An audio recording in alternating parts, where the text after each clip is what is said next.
Le football est souvent plus qu'un sport. C'est une affaire de passion, d'identité et de choix. Pour certains joueurs binationaux, la question de représenter leur pays d'origine ou leur pays de naissance peut être un sacré dilemme. Aujourd'hui, dans cette vidéo, découvrons ensemble ces talents d'origine congolaise qui, bien qu'éligibles pour jouer avec les léopards de la République démocratique du Congo, ont choisi de porter les couleurs d'une autre nation. Qui sont-ils? Pourquoi ont-ils fait ce choix? Et quel aurait été leur impact sur les léopards de la République démocratique du Congo?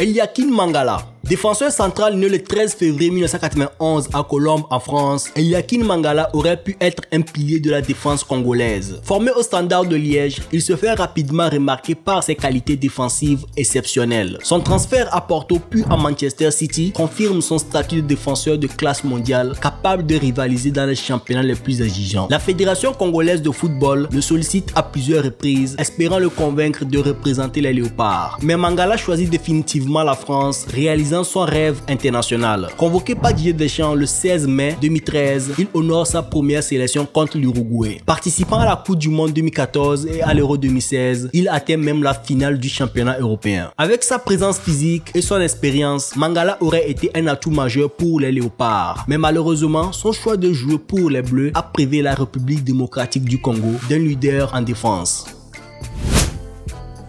Jean-Philippe Mateta.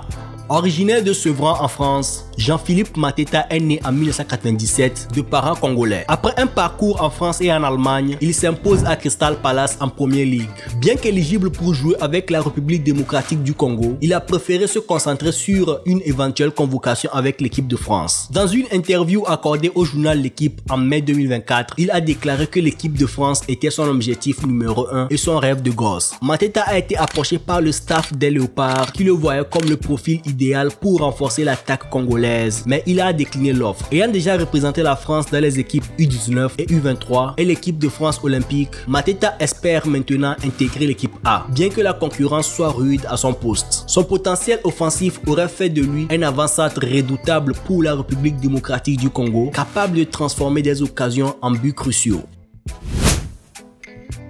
Emile Mpeza, né en 1998 à Zelik en Belgique, de parents congolais, est une légende des Diables Rouges et est considéré comme l'un des meilleurs attaquants de sa génération. Bien qu'il ait des racines congolaises, il a fait le choix de représenter la Belgique dès le début de sa carrière. Avec des passages remarqués au Standard de Liège, Schalke 04, Hambourg et Manchester City, il a toujours été fidèle aux Diables Rouges. International belge avec 57 sélections et 19 buts, Mpeza a été sélectionné pour la première fois en 1997 et a disputé la Coupe du Monde 1998 et l'Euro 2000. Pour la RDC, Mpeza aurait été un atout précieux, apportant son expérience et son talent offensif. Cependant, sa fidélité aux Diables Rouges a privé les Léopards d'un joueur de classe mondiale. Mbo Mpenza. Né le 4 décembre 1996 à Kinshasa, en République démocratique du Congo, il est le frère aîné d'Emile Mpeza. Il a également joué pour des clubs prestigieux comme le Standard de Liège et le RSC Anderlecht. Bien qu'il soit né à Kinshasa, il a choisi de représenter la Belgique dès son adolescence. International belge avec 66 sélections et 3 buts, sa vision du jeu et son expérience auraient été un atout précieux pour la République démocratique du Congo. Mais son choix de jouer pour la Belgique a privé les Léopards d'un talent exceptionnel.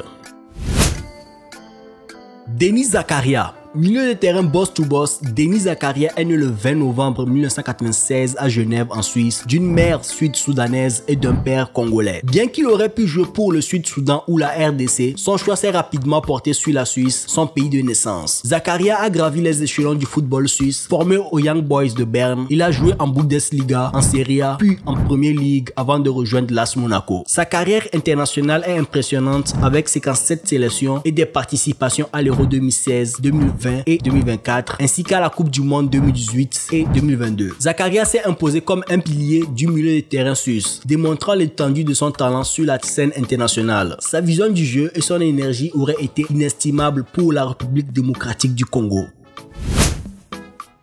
Jason Denayer, né en 1995 à Bruxelles d'un père belge et d'une mère congolaise. Bien qu'il ait été ciblé par la fédération congolaise, il a choisi très tôt de représenter la Belgique. Formé à l'académie Jean-Marc Guillou et à Manchester City, il a construit sa carrière entre l'Olympique Lyonnais, Galatasaray et désormais Al Fateh. Son profil de défenseur polyvalent lui permet de s'adapter à différents systèmes de jeu, une qualité rare dans le football moderne. La République démocratique du Congo le sollicite à plusieurs reprises, mais Denayer reste catégorique sur son choix international. Avec 35 sélections et un but en équipe nationale belge, il a participé à l'Euro 2016 et 2020, symbolisant cette génération de joueurs qui ont préféré le projet sportif européen. Pour les Léopards, il représente un défenseur qui aurait pu significativement renforcer la solidité défensive de l'équipe nationale.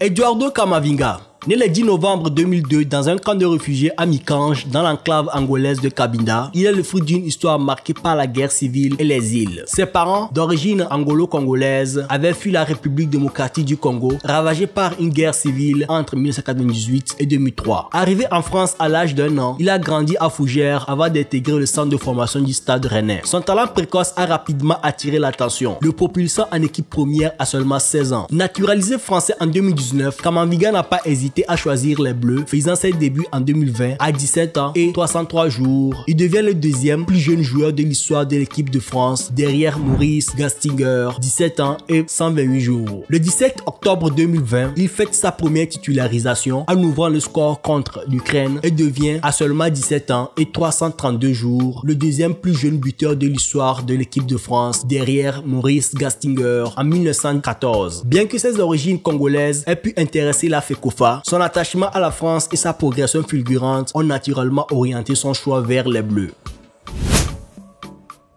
Loïs Openda. Loïs Openda est né le 16 février 2000 à Liège d'une mère marocaine et d'un père congolais. Il représente un cas plus complexe, pouvant jouer pour 4 pays différents, la Belgique, la RDC, le Maroc et le Portugal. Openda a fait l'objet d'une véritable bataille diplomatique. Il a été activement courtisé par la fédération congolaise ainsi que la fédération marocaine. Cependant, Openda a choisi la Belgique, le pays où il a grandi et a fait ses classes footballistiques. Son parcours international est impressionnant. Il a brillé avec les équipes de jeunes belges, notamment lors du championnat d'Europe U17 en 2016 et U19 en 2019. Sa première sélection avec les Diables Rouges est intervenue en juin 2022 où il a marqué son premier but international contre la Pologne. Openda a ensuite participé à la Coupe du Monde 2022 au Qatar avec la Belgique et a été sélectionné pour l'Euro 2024, confirmant ainsi son choix définitif en faveur des Diables Rouges. José Bozingua. Né en Badaka en 1982, José Bozingua incarne une génération plus ancienne de footballeurs binationaux. Né d'un père portugais et d'une mère congolaise, il déménage très jeune au Portugal. Sa carrière l'impose comme l'un des latéraux droits les plus talentueux de sa génération, brillant à Porto et à Chelsea. Bien que né en RDC, Bozingua choisit sans hésiter de représenter le Portugal. Sa carrière internationale couronne ce choix. Champion d'Europe en 2004 et médaillé olympique la même année. Pour les Léopards, Bozingua symbolise un talent défensif de classe mondiale perdu qui aurait pu révolutionner le couloir droit de la défense congolaise.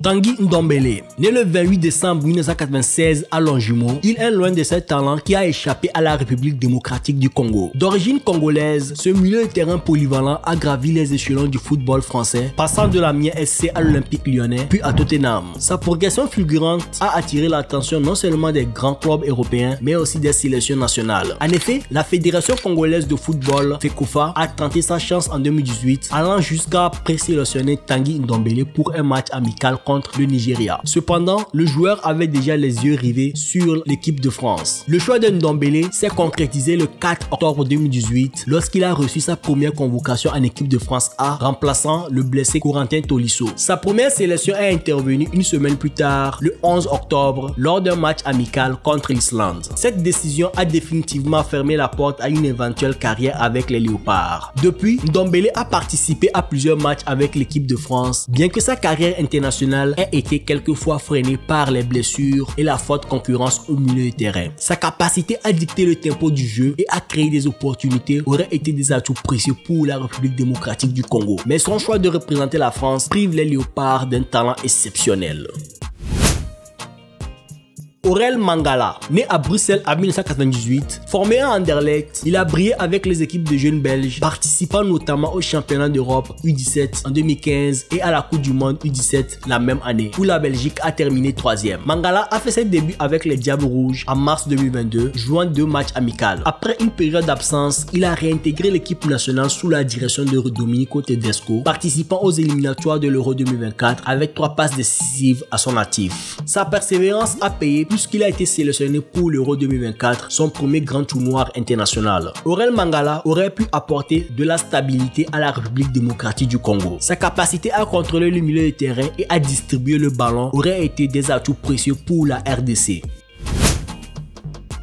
Assel Dissassi, né en 1998 à Gonesse, Assel Dissassi est issu d'une famille congolaise mais a obtenu la nationalité française en 2004. Son parcours le mène du stade de Reims à l'AS Monaco avant de rejoindre Chelsea en 2023. Dissassi a été approché par la République démocratique du Congo en mars 2020, qu'il avait même présélectionné. Cependant, il décline systématiquement la convocation de la République démocratique du Congo, préférant viser une carrière internationale avec la France. Sa convocation pour la Coupe du Monde 2022 au Qatar en remplacement de Presnel Kipembe marque un tournant dans sa carrière et a notamment été titularisé lors du match de poule contre la Tunisie. Finaliste malheureux du mondial qatari, Dissassi symbolise ce talent qui aurait pu métamorphoser la défense congolaise mais a choisi le projet français. Nous sommes arrivés à la fin de cette vidéo. Si vous avez aimé la vidéo, n'hésitez pas à liker, à commenter et à partager.